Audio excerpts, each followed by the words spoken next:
No recuerdo a ciencia cierta las cosas que me dijo, pero me quedó muy grabado algo me quedó muy grabado, que me dijo que pasaba por momentos en los que él entendía que no tenía ninguna razón para poder bautizarse. Y le digo, ¿por qué me dices eso? Por todo lo que yo ya le he explicado y que lo que yo he hecho en la vida, no hay nadie que me pueda perdonar. ¿Para qué entonces me bautizo? Y me desgarró, hermanos, me desgarró. Hablé mucho con él. En fin, el final fue hermoso. Pero retomo, mis queridos hermanos, los últimos 2 versos del capítulo anterior, verso 9 y verso 10, donde mi hermano Moisés nos decía esta mañana que si le escuchamos a Dios a través de su palabra y entendemos lo que Él nos quiere decir cuando dice en el verso 9 a través de Juan, que si confesamos nuestros pecados, Él es fiel, Él es justo para perdonar nuestros pecados. En aquel tiempo yo a este joven trataba de explicarle esto y él con incredulidad me decía, pero de verdad usted me puede asegurar que si yo me bautizo, Dios me perdona todo lo que yo a usted le he comentado. Y yo le decía, no tengo la menor duda, no tengo la menor duda. Lo que tienes que hacer es lo que dice la Escritura, y lo llevé al capítulo 2 del libro de los Hechos, hermanos. Versos 37 y 38, que le pido a mi hermana Isabel, que veo que está con su Biblia muy dispuesta, que lea por favor y usted no se pierda, usted nomás escuche, hermano.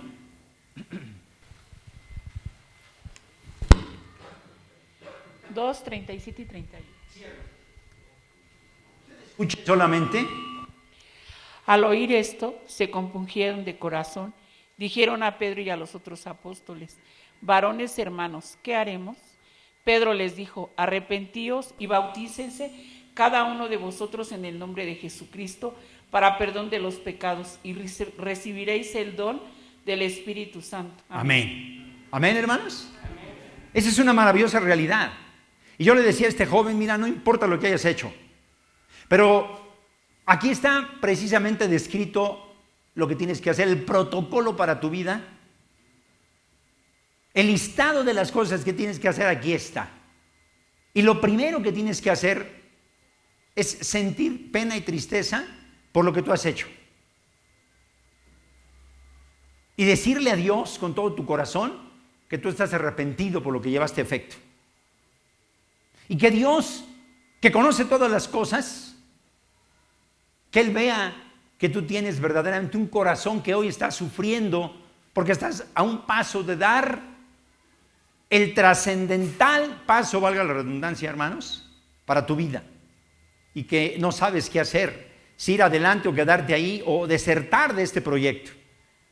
Pon esto en la de Dios y espera la respuesta del cielo. Dejé de verlo, creo que las últimas 2 semanas previas al bautismo, y en la semana o el sábado anterior a los bautizos, que generalmente los he hecho en domingo, 1 o 2 veces han sido en sábado, de ida y vuelta, rapidito. Lo vi, hermanos. Y cuando yo lo vi a él en la iglesia, yo no sabía si alegrarme o no sabía yo qué hacer. Y al final se fue a la iglesia y se quedó él solo y me dice que si le regalo unos instantes. Y conversamos, hermanos. Y solo fue para abrazarme y decirme que esas 2 semanas que habían pasado habían sido para él importantísimas en su vida. Porque había hecho lo que yo le había sugerido, que orara a Dios, que buscara a Dios con todo su corazón y con todas sus fuerzas y que esperara la respuesta divina, hermanos. Y le digo, ¿qué ocurrió? Dice, aquí estoy, hermano, aquí estoy, entregando mi vida a Dios y esperando el día de mañana. Batallé estos días y me acuerdo que me dijo, por mi mente pasó la idea de suicidarme, hermano.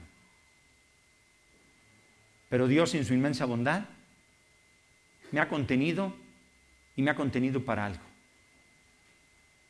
Con los años lo he visto a él crecer, ser pastor.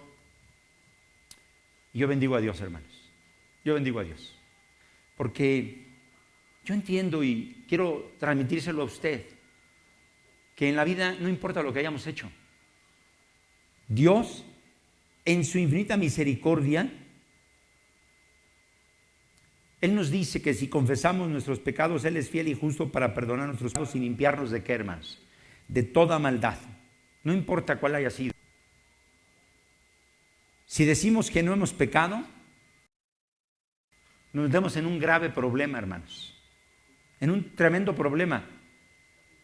Porque a Dios le estamos diciendo, a Jesús le estamos diciendo, mentiroso. Y la única realidad es que actuamos y pensamos así porque la palabra de Dios no está en nuestra vida y en nuestro corazón. Así es que, ante este panorama que pudiera parecer tan triste y tan desgarrador, no existe más que una palabra llena de profunda ternura de parte de Juan: hijitos míos. Estas cosas, ¿cuáles cosas? Todo lo que en el capítulo 1 se ha estado meditando esta mañana. Estas cosas os escribo con un solo propósito, para que ustedes no pequen, para que les sirva de aliciente, para que les sirva a ustedes de una voz de alerta. Pero si acaso alguno hubiere pecado, sépalo ciertísimamente que abogado tiene para con el Padre, a Jesucristo el justo. Qué maravilloso, hermanos. Así es que, hermano, hermana, por un lado hay que entender que no importa lo que en nuestra vida haya sucedido, no importa lo que hayamos hecho, lo que importa en el corazón es que nosotros se lo confesemos a Dios y que le digamos que nos duele lo que hicimos y que estamos dispuestos en nuestra vida a no repetir ese acto una vez más. Esa es la mejor manera de decirle a Dios que nos duele lo que hicimos y que nos arrepentimos. Si lo hacemos así, tenemos la hermosa seguridad de que en medio de nuestra vida hay un ser divino que se constituye en el abogado nuestro para interceder por usted y por mi hermano. Y Él, dice Juan, es la propiciación por nuestros pecados. Él es la ofrenda, Él es el sacrificio. Perfecto para aquel que ha pecado y que anhela, que desea, que implora que sus pecados le sean perdonados. Y no solamente por los nuestros, dice Juan, sino también por los de todo el mundo. Porque Juan nos recuerda y nos hace ver que el mundo entero, ¿qué hace, hermanos? Peca. Pero Juan enseguida nos dice, y en esto sabemos que nosotros le conocemos. Anoche empecé a tocar un poquito estos versos, hermanos. Y yo le decía a mis hermanos anoche, ¿cómo nosotros podemos conocer verdaderamente que conocemos a Dios? Podemos hacernos 1000 conjeturas, hermanos. Podemos usar 10, 20, 30 libros de los más sofisticados que existan en el mundo para poder estudiarlos, grabármelos de memoria, recitarlos si es posible. Y ni siquiera eso, mis queridos hermanos, demuestra que yo conozco a Dios.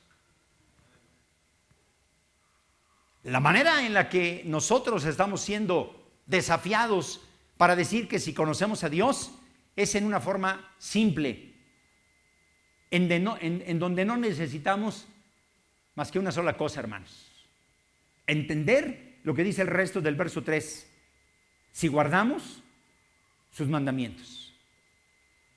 Ahí es donde los hijos de Dios somos puestos a prueba.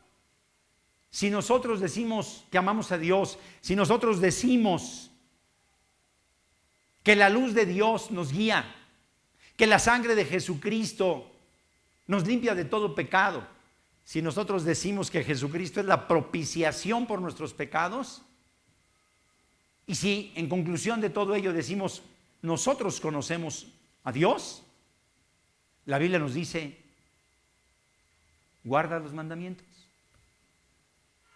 Y los mandamientos nosotros los conocemos de memoria, hermanos. Y ahí están. Pero yo quiero darle una lectura con usted. Vaya usted, por favor, al libro del Éxodo. Vamos a dar una recordada, no nos hace mal. Capítulo 20. Dice la Escritura así: habló Dios todas estas palabras y le dijo, hermanos, a su pueblo: yo soy Jehová tu Dios, que te saqué de la tierra de Egipto, de la casa de servidumbre. No tendrás dioses ajenos delante de mí. No te harás imagen ni ninguna semejanza de lo que esté arriba en el cielo, ni abajo en la tierra, ni en las aguas debajo de la tierra. No te inclinarás a ellas ni las honrarás, porque yo soy Jehová tu Dios fuerte, celoso, que visito la maldad de los padres sobre los hijos hasta la tercera y cuarta generación de los que me aborrecen. Y hago misericordia a millares, a los que me aman y guardan. ¿Qué cosa, hermanos?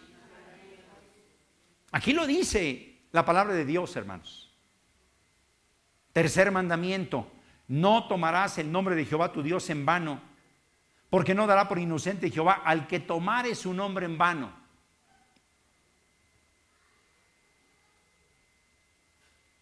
Acuérdate del día de reposo para santificarlo. 6 días trabajarás y harás toda tu obra, mas el séptimo día es reposo para Jehová tu Dios. No hagas en él obra alguna tú, ni tu hijo, ni tu hija, ni tu siervo, ni tu criada, ni tu bestia, ni tu extranjero que está dentro de tus puertas. Porque en 6 días hizo Jehová los cielos y la tierra, el mar y todas las cosas que en ellos hay. ¿Y qué hizo Jehová, hermanos? Reposó en el séptimo día. Por lo tanto, Jehová bendijo el día de reposo y lo santificó, hermanos. Lo consagró, lo hizo especial y le dio al ser humano, a usted y a mí, un maravilloso regalo. El día de reposo, hermanos. Es un regalo de Dios para nosotros. La Biblia en otra parte dice que el sábado fue hecho por causa del hombre. Es decir, por nosotros, hermanos. Honra a tu padre y a tu madre, para que tus días se alarguen en la tierra que Jehová tu Dios te da.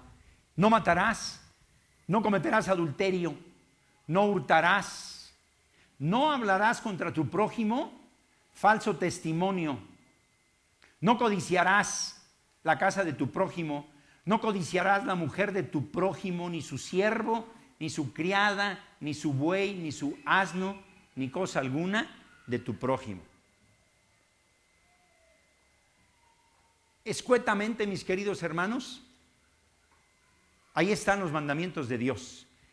Y regresamos a Juan, y Juan nos dice: en esto sabemos que nosotros le conocemos, si guardamos sus mandamientos. Van amarraditos, hermanos, esos asuntos tan importantes. Entonces, para usted y para mí es vital, o diría yo, de vital importancia, que guardemos los mandamientos. ¿Para qué? Esa es mi pregunta. ¿Para qué? Para que la sangre de Jesucristo sea nuestra propiciación. Para que Jesús, en caso de que nosotros hayamos pecado, Él sea nuestro abogado. Porque si nosotros creemos que porque Jesús está dispuesto a ser nuestro abogado, nuestra propiciación y perdonarnos una vida de pecado y seguir pecando, hermanos, eso no es posible. Porque en el libro de los Hebreos, si no mal recuerdo, la Escritura dice que para el que peca deliberadamente, es decir, con conocimiento de causa, que sabe que está pecando, que lo que está haciendo no está bien, por él, dice la Escritura, no queda mucho, hermanos, no queda mucho. Más bien la Escritura dice: horrenda cosa es caer en las manos del Dios vivo. Entonces, hermanos, ¿cuál es la propuesta de Dios a través de Juan? Que demostremos siempre en nuestra vida que nosotros conocemos a Dios. y que lo demostremos, reitero, en que guardemos sus mandamientos, para que, si por desgracia nosotros cometemos errores, tener la plena certeza de que abogado tenemos. Y un abogado que no nos va a estafar, no nos va a cobrar de más, porque la causa de esta clase de abogado que tenemos, hermanos, es una causa maravillosa. Maravillosa. Está dispuesto Él a hacer lo que fuera necesario por nosotros. ¿A cambio de qué, hermanos? A que nosotros de todo corazón le digamos a Dios que nos arrepentimos de lo que hicimos y que a partir de ahí nosotros estamos dispuestos a seguirnos guiando o a, si lo quiere ver así, a permitir ser guiados por la luz de Dios, porque en el capítulo 1 así lo dice, hermanos, que Dios es luz y que en Él, a diferencia de la humanidad, no hay tinieblas. Entonces la luz de Dios nos guía, y cuando la luz de Dios nos guía, hermanos, nuestra existencia es diferente, hermanos. Nuestra existencia es otra. El que dice, yo le conozco y no guarda sus mandamientos, dice el verso 4 de 1 de Juan, capítulo 2. ¿Qué dice, hermanos? Que el tal es mentiroso y la verdad no está en él. Pero el que guarda su palabra en este, es decir, en el que guarda su palabra, en este, verdaderamente el amor de Dios, fíjese, hermano, lea con mucha atención, hermano. El amor de Dios se ha perfeccionado. No es un amor superficial, hermanos, ¿no? Es un amor profundo. Un amor que ama, perdónenme la cacofonía, que ama, hermanos, a semejanza de Dios y de Jesús. Cuando el amor de Dios, cuando el amor de Jesús se perfecciona en usted y en mí, hermanos, entonces estamos alumbrando a semejanza de Dios. Entonces estamos recuperando la imagen perdida por nosotros, hermanos. En esto podemos saber que el amor de Dios se ha perfeccionado cuando guardamos los mandamientos de Dios. Sí, porque cuando guardamos los mandamientos de Dios, le decimos a Dios que siempre estamos dispuestos a que Él actúe en nuestra vida. Ya no soy yo el que hace las cosas. Le digo a Dios que haga las cosas por mí y que actúe en mí y que hable por mí y que me cambie. Verso 6 dice que el que dice que permanece en Él, ¿qué debe hacer, hermanos? Debe andar como Él anduvo. No podemos decir que Dios permanece en nosotros y seguir viviendo como nosotros queremos, sino por el contrario, tenemos que demostrarnos y vivenciar que verdaderamente Jesús vive en nosotros. Tenemos que andar, vivir, pensar, actuar como Él anduvo.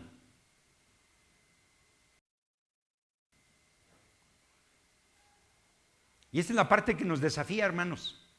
Esta es la parte que nos invita a ser verdaderamente hijos de Dios, a ser verdaderamente seguidores de Jesús. Verso 7 pasa a Juan a tratar un asunto distinto, pero no menos importante. Dice, hermanos, no os escribo un mandamiento nuevo. No es nuevo este mandamiento. Es un mandamiento antiguo. Diríamos, usted me lo permite, un mandamiento viejo, de muchos años atrás. Es un mandamiento, mis queridos hermanos, muy conocido. Le pido a usted, por favor, alguien, hermano, ¿quiere ser tan amable, hermano Víctor, de leer, si es tan amable? Juan 15, 12. Evangelio de Juan, capítulo 15, verso 12 y 13 también, por favor. Evangelio de Juan, capítulo 15, versos 12 y 13, por favor. Dice, este es mi mandamiento, que os améis unos a otros como yo os he amado. Vosotros sois mis amigos y hacéis lo que yo os mando. Ya no os llamaré siervos, porque el siervo no sabe lo que hace su señor, pero os he llamado amigos, porque todas las cosas que oí de mi Padre os las he dado a conocer. Muy bien. Gracias, hermano Víctor. ¿Qué tan viejo es este mandamiento, hermanos? Viejísimo. ¿Y en qué consiste? Jesús lo dijo hace 2000 años, hermanos. En que os améis unos a los otros. No a la manera en la que ustedes quieren amarse, sino a la manera en la que Dios nos ama. Por eso es que dice Juan, regresando a la primera epístola o a la primera carta, algunos la llaman cartas, algunos la llaman epístolas, hay una enorme diferencia en ellas. Yo la llamo epístola, hermanos. Creo que es una epístola más que una carta. Dice aquí, hermanos, no os escribo mandamiento nuevo, sino escribo el mandamiento antiguo que habéis tenido desde el principio. Este mandamiento antiguo, ¿qué cosa es? La palabra que habéis oído desde el principio. Y ya le pedí a mi hermano Víctor que lo lea. ¿En qué consiste este mandamiento viejo? Este mandamiento antiguo, que nos amemos. No quiero, no deseo. Dijera alguien, y usted discúlpeme la expresión, no se me pega la gana. Está bien, estás en tu derecho. Nadie te puede obligar a que hagas lo que no quieres hacer. Está bien. Pero por favor, hermano, hermana, sigue leyendo. Sigue leyendo. Sin embargo, os escribo un mandamiento nuevo que es verdadero en él y en vosotros. Porque las tinieblas van pasando y la luz verdadera ya alumbra. El que dice que está en la luz y aborrece a su hermano. ¿Cómo está, hermanos? Gracias, amigo. Está en tinieblas, hermanos. A eso me refiero. No podemos brincar. No podemos brincar. No se puede, hermanos. No se puede. No se puede. Y es una verdadera tristeza decirle a alguien que lo amas cuando no es verdaderamente un acto sincero. Y eso es lo que Juan nos dice. El que dice que está en luz y aborrece a su hermano, la única realidad que está descubriéndose es que estás en tinieblas.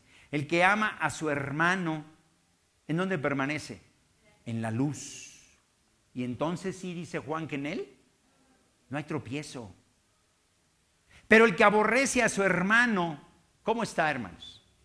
En tinieblas. Y anda en tinieblas y no sabe a dónde va porque las tinieblas le han cegado los ojos. Cuando me plantea mi hermano Moy los temas que vamos a tratar en el mes, me plantea esto y le digo, ¿y por qué estas cartas, hermano? ¿Por qué no otras? Y me dice, es que el Departamento de Edificación nos instruye justamente a que nosotros en las iglesias en este mes invitemos a las localidades a que lean en sus casas estas epístolas. Digo, sí es cierto. ¿Y por qué no le decimos mejor a la iglesia que las lea? Dice, porque me parece que es más impactante el que las analicemos juntos. Digo, me parece muy bien, hermano. Adelante. Y a eso obedece justamente a que haciendo eco de las palabras del Departamento de Edificación para todo el país, en lugar de leerlo en casa, nosotros el cambio que le hemos dado es reflexionarlo con ustedes con el anhelo de que sean de edificación para nosotros, que nos desafíen. Yo tuve a mi abuelo los últimos, yo diría 15 años de mi vida en casa y él estaba ciego, hermanos. Y yo sé lo que es ser el lazarillo de alguien que está ciego. Y ellos se mueven con demasiada dificultad, a excepción de que en el territorio donde se mueven lo hayan dominado perfectamente bien. Y mi abuelo me daba unas clases, hermanos, impresionantes. Yo, chamaco de quizá 12 años de edad, adolescente, yo lo cuidaba, hermanos. Un hombre fuerte, un hombre robusto, que toda su vida anduvo en caballo, que su trabajo era cuidar muchos terrenos, hermanos. Él era caporal de unos terrenos de españoles. Él andaba siempre armado, él andaba siempre a caballo, hermanos. El típico hombre de sombrero, de una chamarra típica de los hombres de caballo. Y un día quedó el ciego, hermanos, por malas decisiones en su vida. Él a mí me las platicó. ¿Por qué me las platicó? Porque mi madre me decía que yo tenía que cuidar a mi abuelo, que él no tenía quien lo cuidara. Entonces, yo estaba con él sentado y lo escuchaba y juntos oíamos aquella famosísima novela en su radio que traía aquí en una de sus bolsas de Porfirio Cadena, hermanos, y muchas otras más. Y él me platicaba cosas y luego de repente me platicaba cosas de la revolución y me las platicaba de tal manera tan conocidas que yo le llegaba a decir, abuelo, ¿y usted vivió esto? Y dice cosas muy semejantes, hijo. Y me platicó las razones por las que a México se vino. Él vivía en una población de Guadalajara. Y sus malas decisiones, hoy así lo defino, en aquel tiempo yo no sabía ni qué, pero sus malas decisiones lo hicieron quedar ciego, hermanos. Ciego. Y yo lo quise mucho a él. Me dolía que caminara y a diferencia mía, que yo podía correr o rápido llegar a un sitio y él no podía hacerlo. Él con su inseparable bastón iba tocando, como ustedes han visto a los ciegos, y llegaba donde quería ir. Pero algo que yo le decía, no comprendo cómo, sin preocuparse, usted se baja de su cama y puede ir al baño, puede ir a la cocina, etc. Y me decía, es que esos territorios los domino y sé cuántos pasos doy a la derecha y cuántos a la izquierda, cuántos de frente, y cuando yo ya en mi mente voy contando, ya sé dónde estoy y lo único que hago es buscar la silla y sentarme ahí. Pero si tú me llevas a la calle, yo no sé moverme, por eso tú me mueves. Y comento esto, mis hermanos, porque finalmente mi abuelo murió y a mí me pudo mucho porque en un momento dado de mi vida, como joven ya, de 15 años quizá, 16, yo sentí que a mi abuelo no lo cuidé como debía y que a lo mejor por eso se murió. A veces hay culpas en la vida de uno, pero con el tiempo comprendí que él se iba a morir, hiciera yo lo que hiciera, y ya eso me consoló. Mi abuelo fue enterrado allá en Guadalajara y murió muy triste el asunto, consecuencia de su enfermedad que lo postró en la ceguera. Y yo mucho tiempo hablé con mi mamá y le decía a ella, qué difícil ha de ser no ver. Mi mamá no me podía explicar eso. ¿Y sabe por qué no me lo podía explicar, hermano? Porque uno que ve no puede explicar lo que aquel que no ve está viviendo. Es muy difícil.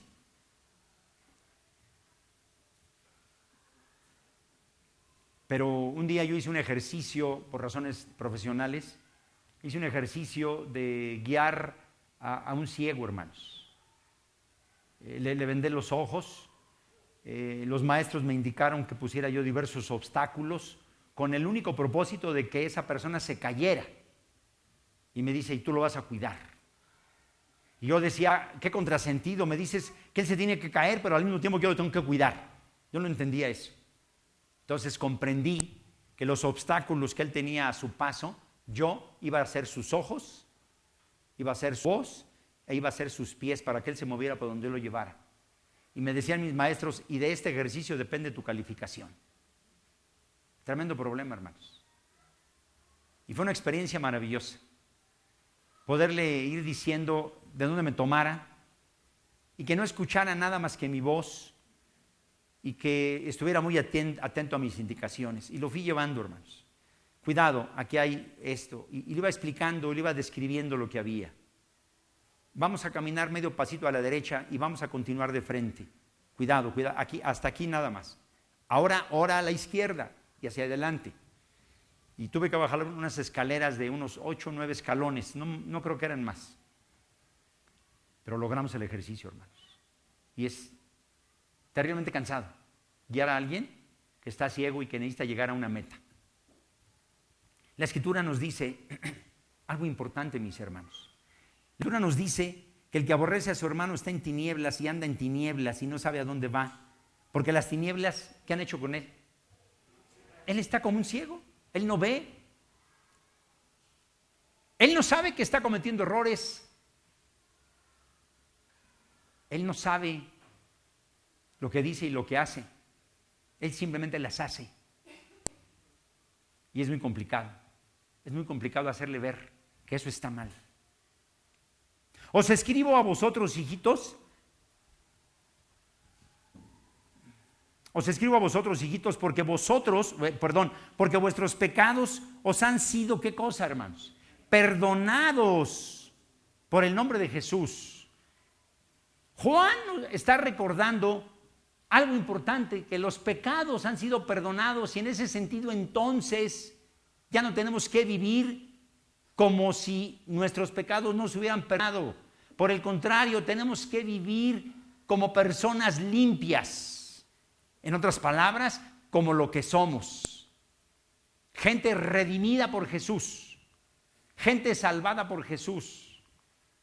Gente, mis queridos hermanos, que ya no quieren seguir la ruta y el camino que seguían, sino al contrario, quieren seguir un camino diferente, hermanos. Os escribo a vosotros, padres, porque conocéis al que es desde el principio. Ustedes conocen a Dios, y lo mismo pasa entre nosotros. ¿Podemos decir que nosotros conocemos a Dios, hermanos? Nosotros conocemos a Dios. Nosotros lo conocemos. ¿Y sabe por qué podemos decir que conocemos a Dios? ¿Por qué, hermanos? ¿Por qué dije hace rato? ¿Lo dicen fuerte, hermana? Porque guardamos sus mandamientos, hermanos. Porque sus mandamientos están en nuestro corazón y en nuestra vida. Luego entonces Jesús, luego entonces Dios, no son algo superficial en nuestra vida, sino son algo profundo. No son como aquellos novios que se empiezan a tratar. Es decir, se empiezan a tratar y lo hacen así por encimita, ¿no? Con mucho cuidadito. ¿Sí o no, hermanos? Pero cuando ya se pasa a un nivel profundo, hermanos, ahí los secretos se empiezan a descubrir ya. En otras palabras, los secretos del ser humano empiezan a quedar a un lado. Porque la persona con la que estamos enamorándonos lo está conociendo todo, mis hermanos. Lo está conociendo todo. Os escribo a vosotros, jóvenes, porque habéis vencido al maligno. Os escribo a vosotros, hijitos, porque habéis conocido al Padre. Lo que Juan nos está diciendo es que no olvidemos que en algún momento de nuestra vida, por la sangre de Jesús, vencimos al maligno. Regreso al primer ejemplo que les puse con aquel joven, mis queridos hermanos, que me contó su historia terrible y que no sabía si seguir adelante o incluso suicidarse, hermanos.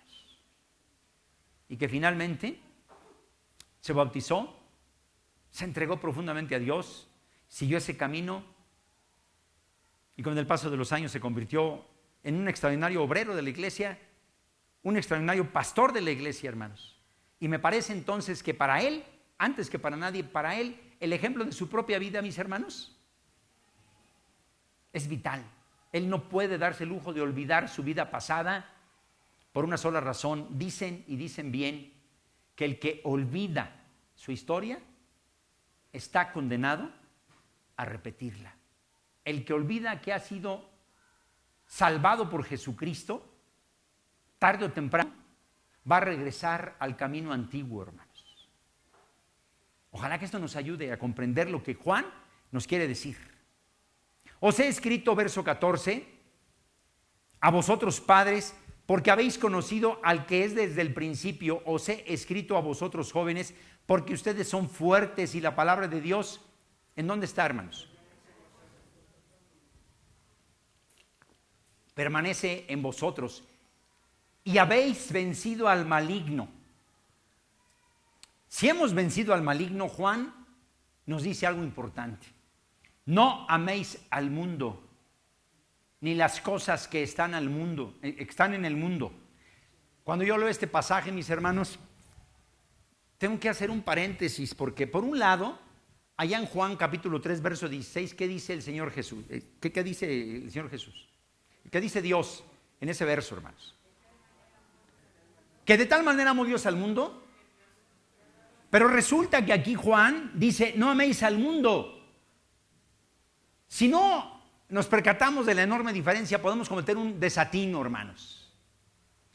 Juan, cuando menciona no améis al mundo, lo que Juan nos quiere decir, que no amemos la carnalidad del mundo, que no actuemos como actúan los que no conocen a Dios. Eso es lo que dice Juan. No améis al mundo, es decir, no actúes como actúa el mundo. No. No hagas lo que el mundo hace. Aléjate de lo que el mundo hace. Con esto en mente entonces comprendemos un poco lo que quiere decir este verso comparado contra Juan 3:16. Porque allá fue tal el amor de Dios para la humanidad que provocó que Él regalara, diera, ofreciera a su Hijo por pagar los pecados de la humanidad. Y entonces Juan nos dice, si tú comprendes esto, no regreses a aquella vida, porque entonces lo que estás haciendo es olvidarte cómo y de qué forma fuiste librado del pecado. Cómo tu condena fue pagada por el Hijo de Dios. Cómo tu castigo fue cubierto por la sangre de Jesús.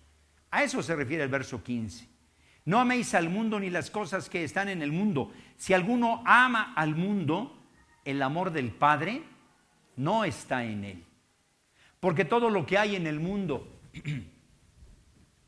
los deseos de la carne, los deseos de los ojos y la vanagloria de la vida, no proviene del Padre, sino proviene del mundo. Sí, porque el mundo así actúa, hermanos. Pero los hijos de Dios, ¿cómo deben de actuar? De manera diferente, de manera distinta. Y el mundo pasa y con él sus deseos. Pero el que hace la voluntad de Dios, ¿qué pasa, hermanos, con él? Que permanece para siempre. Y esto, perdónenme, es más que importante, hermanos. Porque si nosotros hacemos la voluntad de Dios, vamos a permanecer para siempre, hermanos. Para siempre. ¿Queda claro esto, hermanos? Dice el verso 18, hijitos míos, ya es el último tiempo. Y según vosotros oíste que el anticristo viene, así ahora han surgido muchos anticristos. Por esto conocemos que es el último tiempo. Y de acuerdo a las circunstancias que vemos en la humanidad, hermanos, no nos queda la menor duda que estos son los últimos tiempos. ¿Cuánto durarán? Eso sí, por lo menos yo no lo sé, hermanos. Pero son tiempos terriblemente difíciles. Terriblemente difíciles. Hace 8 o 15 días, no recuerdo, estábamos desde este punto comentando, hermanos, todo aquel tremendo asunto que se traen los legisladores mexicanos y en particular el jefe de la nación, con aquel punto tan delicado y lamentable, hermanos, de los matrimonios igualitarios. ¿Sí o no? Hasta por ahí vi en las redes sociales que alguien de ustedes mandó ahí un mensaje y yo no quise comentar nada porque realmente no tiene mucho sentido desde mi punto de vista, hermanos. Mejor pongámonos a orar y que Dios obre y que Dios actúe. Es lo que vamos a hacer. Está planeada una manifestación con este propuesto para el día 10. Pregúntenme si voy a ir. A mí no me interesa ir a esas manifestaciones. No les veo ningún sentido. Mi lugar está orando, es orar a Dios. Mi lugar es suplicarle a Dios que Él detenga todo eso. Y mi lugar está defender a mi familia. ¿Lo dije bien? Defender a mi familia. Y hoy más que nunca decirle a los míos que tengamos cuidado con estas leyes. Pero por lo pronto me queda mi corazón un poco más tranquilo. ¿Sabe qué ha pasado con estas leyes ya? Pasaron al congelador. ¿Qué significa esto? Que no se van a tratar ahorita. Le pudo muy seguramente al Ejecutivo, y no hablo del Ejecutivo de Cuernavaca, no hablo del Ejecutivo federal, el gobierno federal, le ha de haber podido tantas manifestaciones que se hicieron en ese sentido y ordenó que se detuvieran y dijo la Cámara de Senadores, este asunto en este momento no es prioritario. Vamos a dejarlas ahí en el archivero. Y el presidente dijo, nada más le pido a los legisladores que no la olviden. Con eso está dicho todo, hermanos. En este sexenio no se vuelven a mirar. Es un tema demasiado delicado, hermanos. Demasiado álgido, demasiado fuerte. ¿Sabe qué leí ayer en un periódico muy serio, hermanos? Algo que de ser cierto va a simbrar a la Iglesia Católica, hermanos. La va a simbrar de cabeza la va a poner. Lo más seguro es que esa situación pase a una investigación y qué sé yo, hermanos. Ahora resulta que don Francisco, ya sabe usted a quién me refiero, no al de Estados Unidos, no, al de acá, a don Bergoglio, tiene un hijo que es un prominente abogado incluso, miembro de la Suprema Corte de Justicia de Argentina, conocidísimo el hombre, y al ser, no me quedó claro el texto del periódico, al parecer, él es el que lo está mencionando porque tiene pruebas de que él es hijo de don Francisco. Imagínese usted, hermano. A estas alturas, pues hablar de esto. El que algunos sacerdotes tengan hijos, eso no es en lo más mínimo novedad. Pero que este caballero tuviera, ahí va a ser una novedad tremenda, hermanos. Y pegadito de los matrimonios igualitarios, ya es otra bomba tremenda, ¿no? Entonces, hermanos, sí, son tiempos muy complicados, muy difíciles. Usted no puede ni yo puedo confiarnos a lo que en las escuelas le digan a nuestros hijos o los legisladores hagan o deshagan. Nuestra obligación como hijos de Dios es estar muy al pendiente de nuestros hijos para educarlos y dejarles muy claro quién es un hombre y quién es mujer. Ayer me dijo mi nieta algo que me dejó feliz de la vida, porque estaba yo jugando con ella y me dice: abuelo, mira mis uñas. Y le digo: wow, las traes pintadas, mi amor. ¿Quién te las pintó? Y ya me platica quién se las pintó. Y seguimos conversando ella y yo, y le digo: oye, mija, ¿y estas uñas yo me las puedo poner? Y me dice: abuelo, tú eres hombre, nunca vas a ser niña. Me encantó, hermanos, me encantó. Qué bueno que ellos tengan muy claro su papel. Esa es nuestra obligación.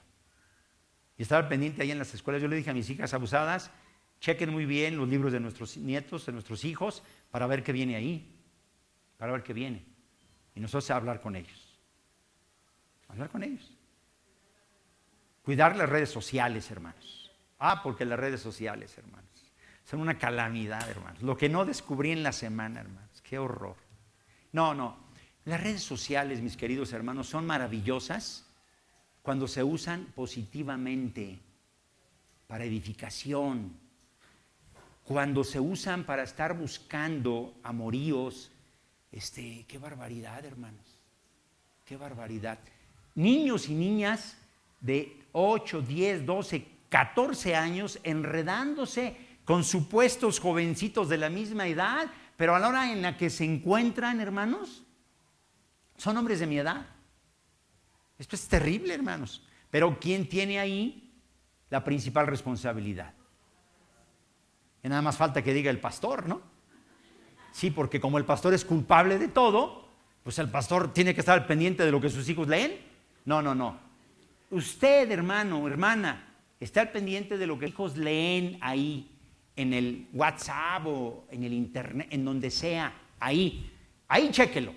Y si usted ve o descubre que los niños, las niñas están viendo algo inapropiado, rápido, actuar. Y cancelar esas redes sociales para ellos. Esa es nuestra responsabilidad, hermanos. Esa es nuestra responsabilidad. Las redes de prostitución infantil, hermanos, está a todo volumen, hermanos. Todos los días se detienen a bandas de 5, 8, 10 en una colonia, en una ciudad, etc. Y luego yo digo: ¿y de qué sirve que los hayan detenido? Si surgen y surgen otros. Es terrible, hermanos. Entonces, abramos nuestros ojos. Los tiempos son muy complicados, muy difíciles. Pero en las manos de Dios, los tiempos son perfectos. Por eso es importante meditar en estas cartas, mis queridos hermanos. Salieron de nosotros aquellos, regreso al verso 18. Hijitos, ya es el último tiempo y según vosotros ya es el último tiempo y según vosotros oísteis que el anticristo viene. Así ahora han surgido muchos anticristos. Por esto conocemos que es el último tiempo. Salieron de nosotros, pero ¿qué, hermanos? pero no eran. ¿Cómo los identificamos, hermanos? Una vez más, porque no guardan los mandamientos. Quien no guarda los mandamientos no está del lado de Dios, nada más. Eso dice aquí Juan, salieron de nosotros, pero no eran de nosotros, porque si hubiesen sido de nosotros, habrían permanecido con nosotros, ahí se hubieran quedado, ahí estarían. Pero salieron. ¿Sabe cuál fue el propósito? Para que se manifestase que no todos son de nosotros. Estoy leyendo un libro, hermanos, que me está fascinando. A ratos leo ese libro y a otros veo otra cosa. Es la historia de Maita. ¿Y quién es Maita? Maita es un personaje real que lo describe, valga la redundancia, un escritor que me fascina, Mario Vargas Llosa. En los últimos meses le he leído ya 4 o 5 libros. Y mi esposa no lo sabe, hoy te lo digo, ya compré el otro, amor. El de las 5 esquinas, ya lo tengo ahí. Ya lo tengo, el domingo pasado lo compré. Me encanta cómo escribe Vargas Llosa. Me encanta. Y Vargas Llosa, en cada libro, describe una serie de cosas maravillosas. Y en el libro de Maita va describiendo un personaje, hermanos, exquisito, que se llama Maita. Un revolucionario, hermanos, del Perú. Y ese revolucionario lo que tiene que hacer para su pueblo, hermanos. Pero la manera en que lo va descubriendo, Vargas Llosa, el escritor, eso es lo fascinante del libro, hermanos. Es lo exquisito de leerlo. Ya leí el prólogo de Las 5 Esquinas, así se llama. ¿Por qué Las 5 Esquinas? Porque Las 5 Esquinas es una calle emblemática del Perú. Y a partir de ahí él empieza a describir una serie de cosas de la vida política del Perú, hermanos, pero ahora abarca todo Sudamérica y pasa a describir una serie de situaciones muy hermosas. ¿Y por qué lo cito yo? Porque dice aquí algo importante, ¿no? ¿Y cómo saber que salieron o no salieron de nosotros? Y Maita dice, cuando empecé a descubrir que entre nosotros estaba un militar del ejército que estaba de infiltrado entre nosotros, yo tuve que hacer todo justamente para que no matara a más gente de nosotros, porque ese grupo de revolucionarios de Perú, ¿sabe a cuánto se redujo, hermanos? A 5. Con 5 querían hacer la revolución en el Perú. Sí, bueno, la redujeron a 5, pero cuando Maita descubre una serie de cosas, suceden otras muy interesantes, y ahí voy ahorita, ahí voy, hermanos. Entonces, dice Juan, que salieron de nosotros, pero no eran. ¿Cómo saberlo, hermanos? Si guardamos los mandamientos. Eso es todo. Pero dice algo importante en el verso 20. Pero nosotros, o vosotros, tenéis, ¿qué cosa? La unción del Santo, y conocéis todas las cosas. Sí, cuando el poder del Espíritu Santo está en su pueblo, hermanos, su pueblo conoce lo que es bueno y lo que es malo. ¿Sí o no, hermanos? El pueblo lo conoce de sobra. Y el pueblo sabe lo que tiene que hacer y lo que no tiene que hacer. Y el pueblo sabe cómo comportarse y cómo no comportarse, hermanos. Es importante entonces luchar por tener la unción de Dios en nuestra vida. No os he escrito como si ignoraseis la verdad, sino porque la conocéis y porque ninguna mentira procede de la verdad. ¿Quién es el mentiroso sino el que niega que Jesús es qué, hermanos? El Cristo. Sí, el que niega que Jesús es el Cristo, ese es mentiroso. Este es anticristo. El que niega al Padre y niega al Hijo. Todo aquel que niega al Hijo tampoco tiene al Padre. El que confiesa al Hijo tiene también al Padre. Un día los muchachos, los jóvenes de esa localidad, en alguna plática que yo tuve con ellos, me dijeron, a ver, hermano, yo la verdad sí estoy un poco confundido y quiero que ustedes, son palabras más o menos, porque no lo recuerdo así a pie juntillas como se dice, pero la idea central es, ¿por qué tanta adoración al Hijo? ¿Por qué? ¿Y por qué no al Padre? Aquí está, hermanos. Aquí está. No sufras. ¿A quién le debes de dar más adoración? A quienes debes de amar y respetar es al Padre y es al Hijo. ¿Amas al Padre? Amas al Hijo. O viceversa. ¿Obedeces al Hijo? Obedeces al Padre. ¿Adoras al Hijo? ¿Adoras al Padre? ¿Cristo está en tu corazón? El Padre también está en tu corazón. ¿Dejas que el Hijo moldee tu vida? Por supuesto significa que dejas que el Padre moldee tu vida. La vida cristiana no la puedes separar de Dios y el Hijo y tú, ¿para dónde me voy? Dios y el Hijo son uno solo, hermanos. Pero en autoridad, de sobra sabemos que el Padre está arriba del Hijo. Punto. Eso es todo, hermanos. Pero si Cristo dice algo, ¿qué hay que hacer con lo que Cristo dice? Obedecerlo. Si Dios dice algo, ¿qué hay que hacer con lo que Dios dice? Obedecerlo, hermanos. Obedecerlo. Eso es todo lo que tenemos que hacer, mis queridos hermanos. Verso 24. Lo que habéis oído desde el principio permanezca en vosotros. Si lo que habéis oído desde el principio permanece en vosotros, también vosotros permaneceréis en el Hijo y permaneceréis también en el Padre. Y esta es la promesa que Él nos hizo, la vida eterna. Os he escrito esto sobre los que os engañan, pero la unción que vosotros recibisteis de Él, ¿en dónde está, hermanos? Permanece en vosotros y no tenéis necesidad de que nadie os enseñe, así como la unción misma os enseña todas las cosas y es verdadera, no es mentira. En ella os ha enseñado, permaneced en Él. Y ahora, hijitos míos, permaneced en Él. ¿Sabe por qué, hermano?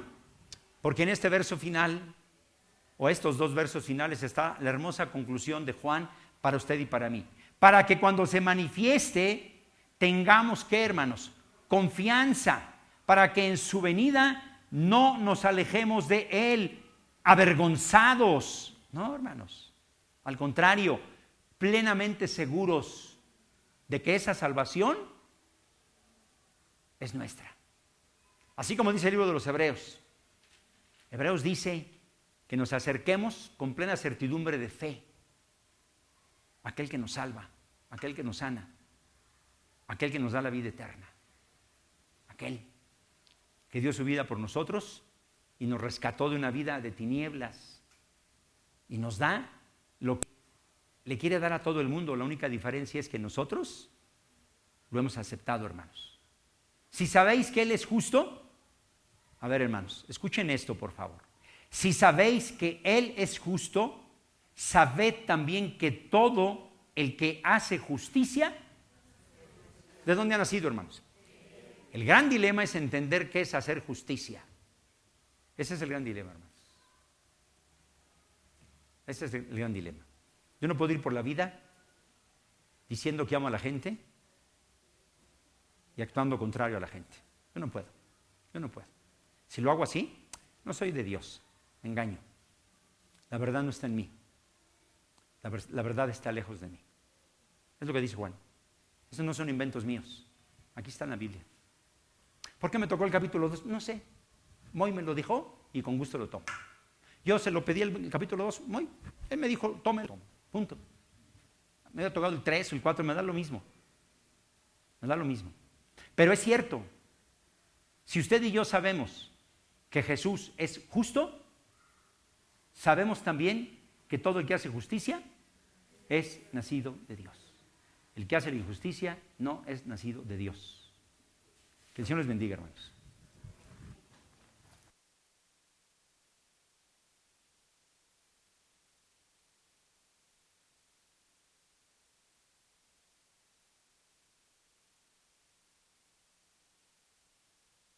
Es último aviso que les doy en cuanto a que alguien perdió un dinero aquí en el templo. Lo dije hace creo que 3 semanas. Me lo dio un niño, lo encontró, yo tengo ese billete. Y yo les dije, si es de alguno de ustedes, solo pídamelo.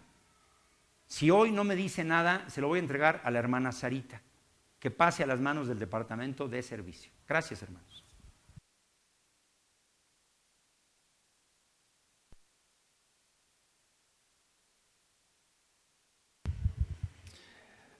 De haberlo dicho antes.